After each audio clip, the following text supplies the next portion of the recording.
The Dragonback series by Timothy Zahn. Book 3, Dragon and Slave.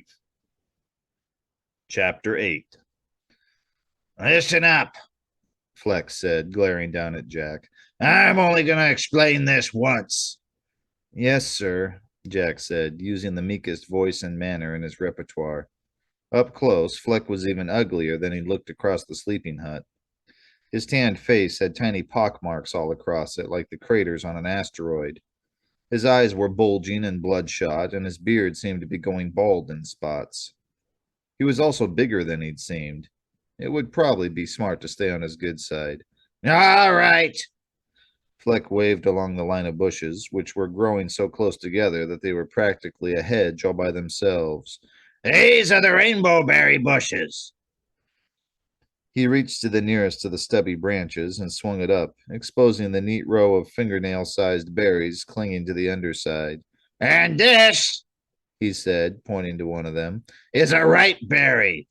You see the color pattern? The way the red on the stem blends into yellow and then into green and blue? Yes, Jack said, trying hard not to be sarcastic. It was pretty obvious, actually. Yeah, I know, it's obvious, Fleck growled. But this part isn't. He turned the berry over in his thick fingers. Look here in the middle of the blue. See that little dot of purple? That's very important. He turned the berry back around. So it's this ring of little bumps right here where it connects to the stem. You don't have both of those, you don't have a ripe berry, and you leave it be. Got it? Got it, Jack said, nodding. Okay, so it wasn't quite as simple as it had first looked. I hope so, Fleck said warningly. Because if you mess up, the Brumgas will catch it, and then you'll be in trouble. Like I'm not already, Jack muttered under his breath. What was that? I said I got it, Jack said aloud. This isn't exactly brain surgery, you know. And you're not exactly a brain surgeon, are you? Fleck pointed out. Here's your bowl. He handed Jack a container that looked like an extra deep pie pan with a long leather strap strung between 2 points on the rim. You want me to show you how to use it? I think I can figure it out, Jack said. He looped the strap around his neck, letting the container rest against his stomach. Close enough? I guess maybe you are a brain surgeon, Fleck said sarcastically. Just one more thing. He plucked the berry he'd identified as ripe and set it down gently into Jack's bowl. Don't just toss it into the bowl. You do that, you're likely to crush the ones in the bottom. Damaged berries get you in trouble with the Brumgas, too. He took a step closer to Jack, looming over him like an especially unfriendly rain cloud. And if you're in trouble with the Brumgas, you're in trouble with me. Got it? Jack grimaced. Staying on Fleck's good side might be harder than he'd thought. Got it. Then get to work. Turning, he stalked away. Don't worry about Fleck, Marilyn said, stepping over to Jack's side. He talks grouchy, but mostly he's all right. Go ahead and get started. I'll watch and see how you do. She watched for 10 minutes before she seemed convinced he did indeed have the hang of it. You're doing fine, she said. I'll be down the line over there. If you have any questions, just ask. I will, Jack said. Thanks. She headed away along the edge of the bushes toward where Jack could see Noy and Lisa picking. I still think you could build a robot to do this, Jack muttered, turning back to his bush. You could at least make a scanner to help out. Perhaps it is a hammer problem, Draco suggested from his shoulder. Jack turned one of the berries over. No purple spot. What's a hammer problem? He asked, moving on to the next berry in line. It is from one of the sayings Uncle Verge has quoted to me, the dragon said. When the only tool you have is a hammer, every problem looks like a nail. Yeah, he quotes that one to me, too, Jack said. This one had both the purple spot and the bump pattern. Plucking it from its stem, he put it in his bowl.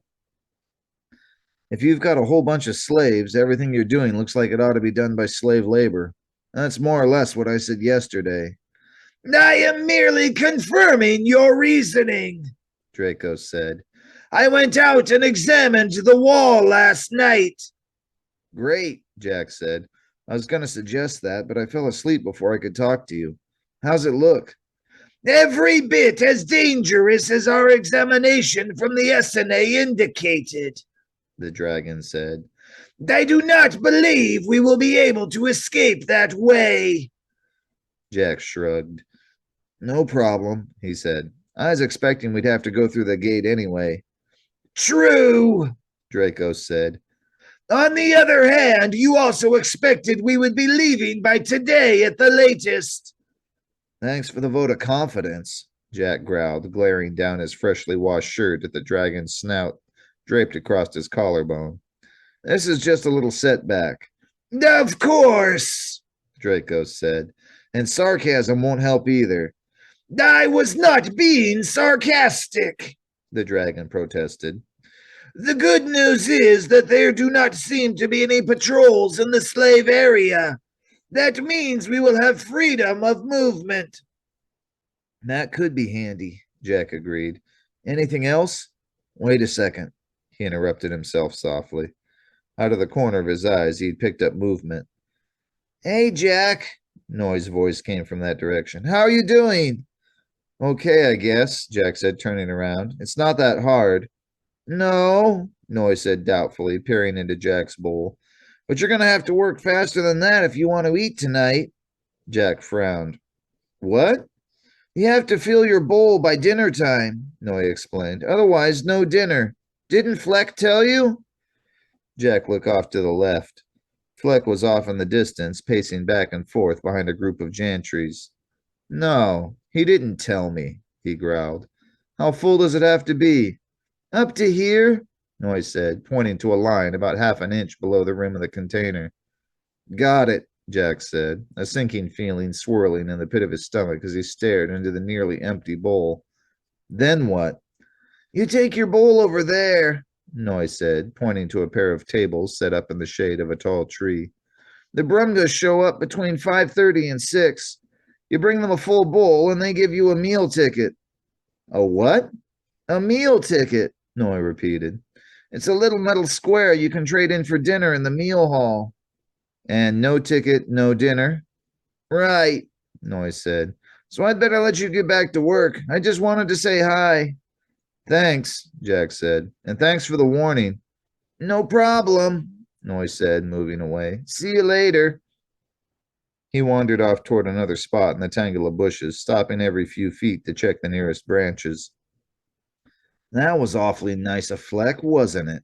Jack muttered toward his shoulder as he turned back to his work. Perhaps there was no malice intended, Draco suggested. He may merely have forgotten to tell you. You don't even believe that one yourself, Jack said. The guy just thought it'd be funny for me to listen to my stomach growl all night. He stopped short, a jolt of conscience suddenly hitting him. Which reminds me, I didn't save you any of my food last night. I'm sorry. That is all right, Dracos assured him. There was no practical way you could have done so with Marilyn and the others watching. I know, but Jack ran out of words. Do not worry about me, Jack, Draco said in the awkward silence. I am a poet warrior of the Kada. I am accustomed to hardship in the line of duty. You must not worry about me, but keep your full attention on the task at hand. Agreed? Jack sighed. Agreed. Good, Draco said. I am working on a plan that I believe will allow us to move undetected into the Chakuk family grounds. From that point, it will be up to you. Okay, Jack said. He finished the upper branches of this particular bush. Kneeling down to the soft ground, he started checking the lower ones. From that, I assume the hedge is wired? Yes, Draco said. The gap we were brought through has many sensors attached. How did you know? Because an open gap like that is about as obvious as an elephant at an anteater's tea party, Jack said with a sniff. These Brumgas are not exactly mental giants. I hope you aren't going to try to disarm them by yourself. I am not going to disarm them at all, Draco said. I have begun carving a tunnel through the base of the hedge at a secluded location. There'll still be all the rest of the grounds to get through after that, Jack pointed out. True, Jack said. Draco said. As I said, that part is up to you. Jack snorted. Thanks. Loads.